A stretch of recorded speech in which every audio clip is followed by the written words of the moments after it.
इंदौर के विधानसभा क्षेत्र क्रमांक 3 में कांग्रेस के चुनावी कार्यालय का हुआ शुभारंभ। कांग्रेस प्रत्याशी दीपक पिंटू जोशी ने अपनी बात रखी और बड़ी जीत होने की बात कही। पूरे मध्य प्रदेश के साथ ही इंदौर में भी 17 नवंबर को विधानसभा चुनाव के लिए मतदान होंगे। इसके पूर्व सभी प्रत्याशी अपने अपने चुनावी प्रचार प्रसार में जुट गए हैं, जहां इंदौर के विधानसभा क्षेत्र क्रमांक 3 में कांग्रेस प्रत्याशी दीपक पिंटू जोशी के चुनावी कार्यालय का नंदलालपुरा सब्जी मंडी स्थित शुभ आरंभ हुआ। इस दौरान कांग्रेस के वरिष्ठ नेता सुरेश पचौरी, पंडित कृपा शंकर शुक्ला, पूर्व विधायक अश्विनी जोशी सहित बड़ी संख्या में लोग मौजूद रहे। इस दौरान पिंटू जोशी ने कहा कि वह विधानसभा क्षेत्र 3 की जनता के प्रति आभारी हैं, जिन्होंने प्रत्याशी के रूप में उन्हें अपना आशीर्वाद दिया है और उन्होंने कहा कि उन्हें पूरा भरोसा है कि वो रिकॉर्ड जीत हासिल करेंगे। उन्होंने मीडिया के सामने अपने पिता महेश जोशी को भी याद किया और भावुक हो गए। मंच पर विराजमान मेरे सभी आदरणीय नेतागण, इस कांग्रेस परिवार के सभी इज्जतमान बुजुर्गों, नौजवान साथियों, और आज मैं जिनके लिए विनम्र अपील करने के लिए आपके बीच में हाजिर हुआ हूँ, मेरे ऐसे पारिवारिक सदस्य पिंटू जोशी जी। साथियों, आज मैं दोपहर को प्रदेश कांग्रेस कमेटी के अध्यक्ष आदरणीय कमलनाथ जी के साथ नामांकन पत्र जो हमारे इंदौर के सभी कांग्रेस के उम्मीदवारों ने भरा, उस सिलसिले में यहाँ आपके बीच में आया था।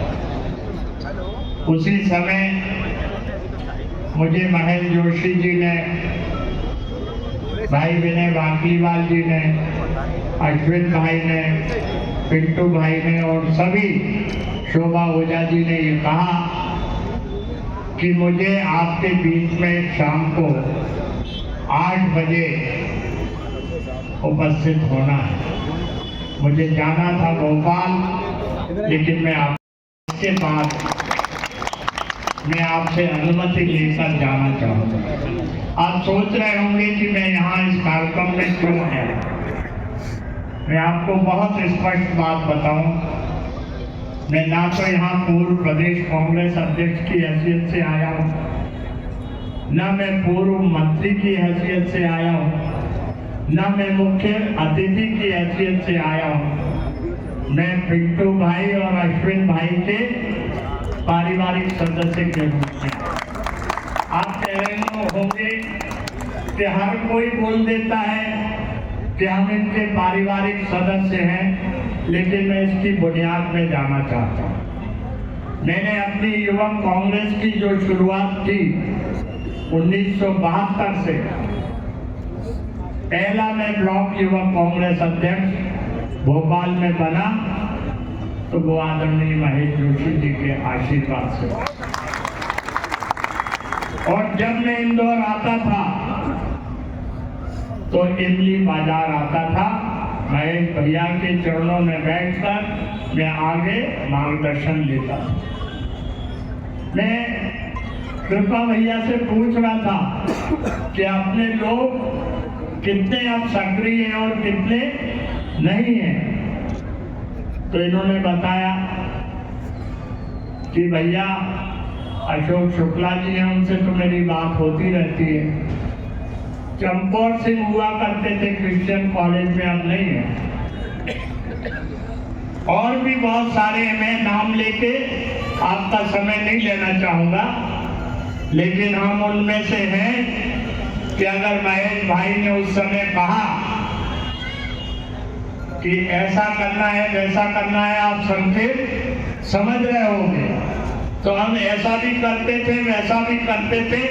और फिर हम दिल्ली जाके जैन भवन में महेश जोशी जी रहा करते थे, तो वहीं रहते थे। धार से सौंदर्य शर्मा रहते थे, बाकी लोग रहे। साथियों, मैं उस कहानी में नहीं जाना चाहता।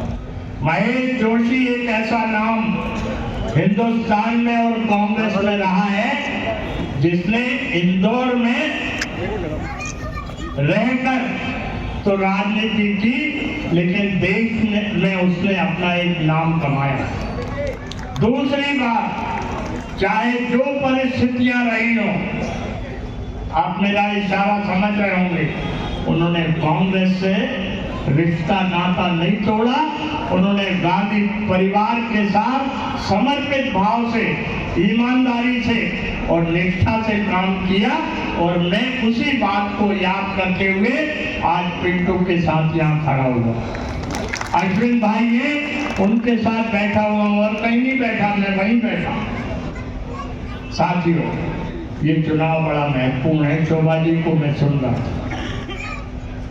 ये चुनाव इसलिए महत्वपूर्ण है कि इसमें तय होना है कि प्रदेश की बागडोर किनके हाथों में देना है।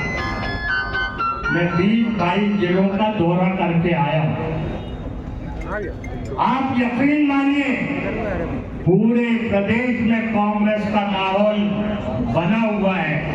पूरे प्रदेश में कांग्रेस के पक्ष में वातावरण है। लोगों का विश्वास कमलनाथ जी के प्रति है और लोगों को अविश्वास शिवराज सिंह के प्रति। अब लोग भरोसा नहीं कर रहे।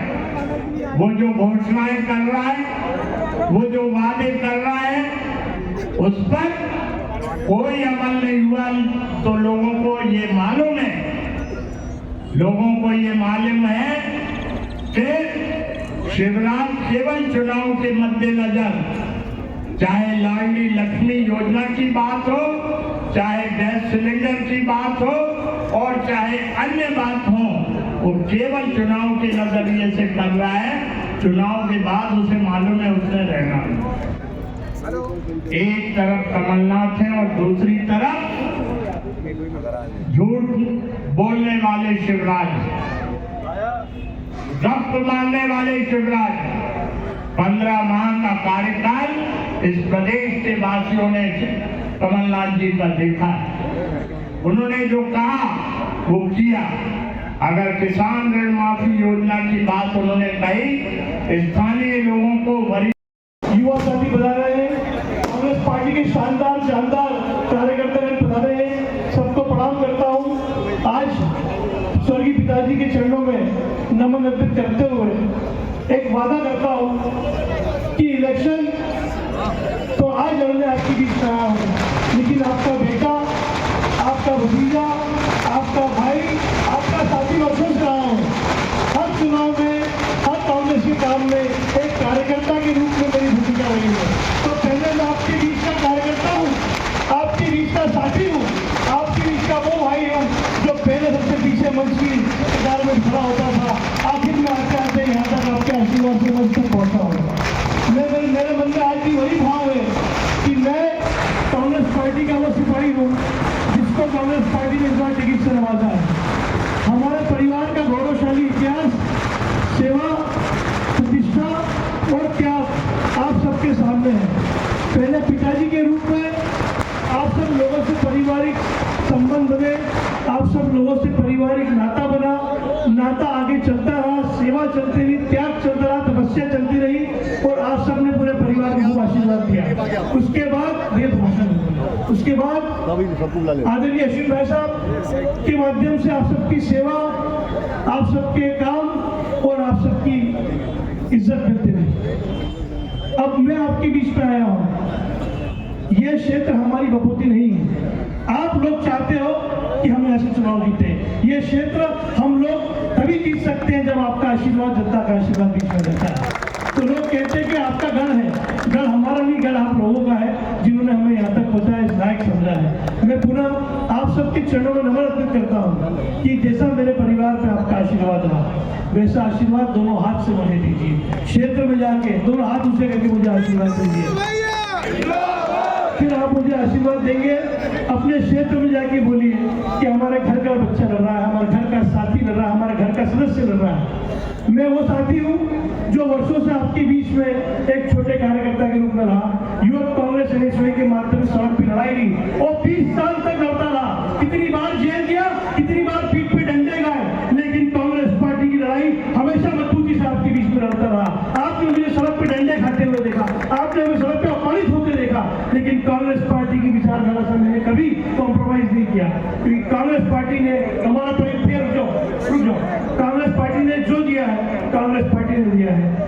7 जन्म भी लग जाए तो कांग्रेस पार्टी और आप सभी परिजनों का ऋण नहीं चुका सकता। इसलिए मैं आपसे निवेदन करता हूँ कि इस चुनाव में ताकत से लग जाए। चुनाव हम जीतेंगे, लेकिन बिना आपकी इस हवन में आहुति के बिना नहीं जीतेंगे। आप सब लीड बढ़ाएं, आप एक दो मत बढ़ाएं, अपने पड़ोसियों से बात करें, अपने रिश्तेदारों से बात करें, जो शानदार कार्यकर्ता सालों से हम सबकी मदद करते आए हैं, उनको वापस से सड़क पर उतर कर हमें वोट दिलाने होंगे, पूरे नए जोश से दिलाने होंगे।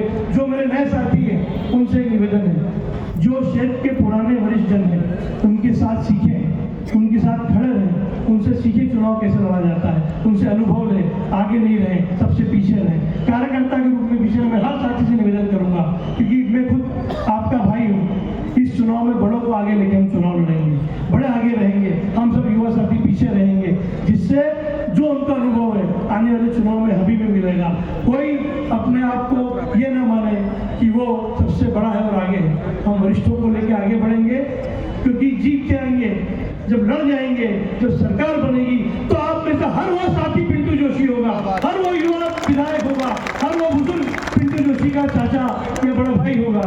मैं आपसे निवेदन करता हूँ कि आज बार आप दोनों चेहरों में भेद करना सीखें, आप दोनों विचारधाराओं में भेद करना सीखें। 20 साल पर्याप्त था भारतीय जनता पार्टी को आपका जीवन सुधारने के लिए, 20 साल पर्याप्त था आपकी जिंदगी सुधारने के लिए। अब जो भी लॉलीपॉप, जो भी चूर्ण दे रहे हैं, उसके काम में मत आना, क्योंकि अब सरकार, जनता ने सोच लिया है कि धकाएंगे, धक्का दे के भगाएंगे। और जब जनता सोच लेती है और जनता वर्सेस बीजेपी हो जाता है, तो बड़ी बड़ी सरकार, बड़े बड़े पेड़, बड़ी बड़ी इमारतें ढह जाती हैं। तो ये शिवराज सिंह चौहान जी की भ्रष्ट और झूठी सरकार क्या चीज है। मैं आपसे निवेदन करता हूँ, पूरी ताकत से लग जाए। हम परसों से अपना कार्यक्रम, जनसंपर्क कार्यक्रम शुरू करेंगे हरसिद्धि माता मंदिर से। आपसे वहाँ पधार कर मुझे अपने आशीर्वाद दें, वहाँ से हम श्री गणेश करेंगे, जैसे अश्विन भाई साहब वहाँ से श्री गणेश करते थे। मैं भी कोशिश करूँगा कि वहाँ से श्री गणेश करके विजय श्री को प्राप्त करें। मैं आप सबका धन्यवाद देना चाहूँगा, आप सबका आशीर्वाद देना चाहूँगा कि दोनों चेहरों में भेद है। किस लड़के को आप अपने घर बिठा के खाना खिला सकते हैं, किस लड़के को आप आसानी से फोन लगा सकते हैं, किस युवा को आप घर पे बोल सकते हैं पिंटू ये काम है 2 मिनट में आ जा। सहजता, सरलता मेरी ताकत है और परिवार मेरी ताकत है, आप सब युवा साथी मेरी ताकत है। इस ताकत को बढ़ाइए, क्योंकि लोकल लोगों में और बाहरी लोगों में फर्क होता है कि पहले तो 5 साल में आपका नाम जानेंगे, फिर काम सोचेंगे। मैं तो आज से ही आपका नाम जानता हूँ, आप मुझे जानते हैं अंदर से। इसलिए मैं कहना चाहूँगा, दिल की बात कर रहा हूँ, कोई राजनीतिक बात नहीं कर रहा कि मुझे आप अपना मानते हैं तो दोनों हाथ उठा के मुझे अपना आशीर्वाद दीजिए, मुझे दोनों हाथ आशीर्वाद दीजिए। अपनी वाणी को ध्यान दूंगा कि आखिरी मौका है हम सबको मध्य प्रदेश में कांग्रेस सरकार लाने का, कि जुगनुओं तुम्हें नया चांद उगाना होगा, जुगनुओं तुम्हें नया चांद उगाना होगा, इससे पहले कि अंधेरों की हुकूमत हो जाए। धन्यवाद, जय हिंद, जय भारत। साथियों, मैं एक बात कहना भूल गया था, इस समय पब्लिक में कहना पड़ेगी। पिंटू हर घर नहीं जा पाएगा। क्या हो गया? पिंटू हर घर नहीं जा पाएगा। वार्ड कि वोटिंग के पहले एक जनसंपर्क टुकड़ों करें और हर वोटर दस्तक दे। दस्तकों का किवाड़ों पर अब असर होगा जरूर। हर हथी खून से तब और ज्यादा बेकार है। बात कोई भी हो, दमदार होनी चाहिए, आपकी आवाज में ललकार होनी चाहिए। काम कोई भी मुश्किल नहीं है, रब साथियों का साथ और दुआ होनी चाहिए। हम कार्यालय पीछे फीता काटेंगे हलीमा आपा और आप। मैं बहुत सौभाग्यशाली खुशकिस्मत हूँ कि इस क्षेत्र का बेटा और साथी होने के नाते सभी जनता क्षेत्र की कार्यकर्ता वरिष्ठ जन मुझे अपना आशीर्वाद देने आए हैं। मेरे सौभाग्य की बात है कि मुझे लोगों ने जो इस लायक समझा कि मैं उनका प्रत्याशी बन पाऊँ, मुझे लोगों ने इस लायक समझा कि उनका नेतृत्व कर पाऊँ, मुझे लोगों ने ये लायक समझा कि इनकी मैं सेवा कर पाऊँ। भाई साहब, आज मंच से बहुत सारे लोगों ने इसमें जो है सारी बातें कही है, कई वरिष्ठों ने अपना अनुभव किया है। जी, आज मेरे पिताजी इस दुनिया में नहीं है, लेकिन जब उनका अंतिम समय था उन्होंने मुझे कहा था कि मैं जा जरूर रहा हूँ, लेकिन मेरे रिश्ते, मेरे संबंध और इंदौर के प्रति मेरा प्यार तुम्हें दे के जा रहा हूँ, छोड़ के जा रहा हूँ। वो ये प्यार ही था मंच पे जो बड़ों के आशीर्वाद के रूप में मेरे ऊपर उमड़ पड़ा है। वो प्यार ही है मेरे लिए जो सामने बैठे वरिष्ठों द्वारा मुझे उमड़ पड़ा है। आज मेरे पिताजी को याद करके मैं बड़ा गमगीन होता हूँ और सौभाग्यशाली भी हूँ कि मुझे उनका पुत्र कहलाने का सौभाग्य मिला। कितने वोटों से विजय होने का लक्ष्य रखा है? देखिए, अहंकार मुझ में जरा भी नहीं है, लेकिन एक बात जरूर कहूँगा कि इंदौर 3 के इतिहास में आज तक की सबसे बड़ी जीत हम दर्ज करेंगे।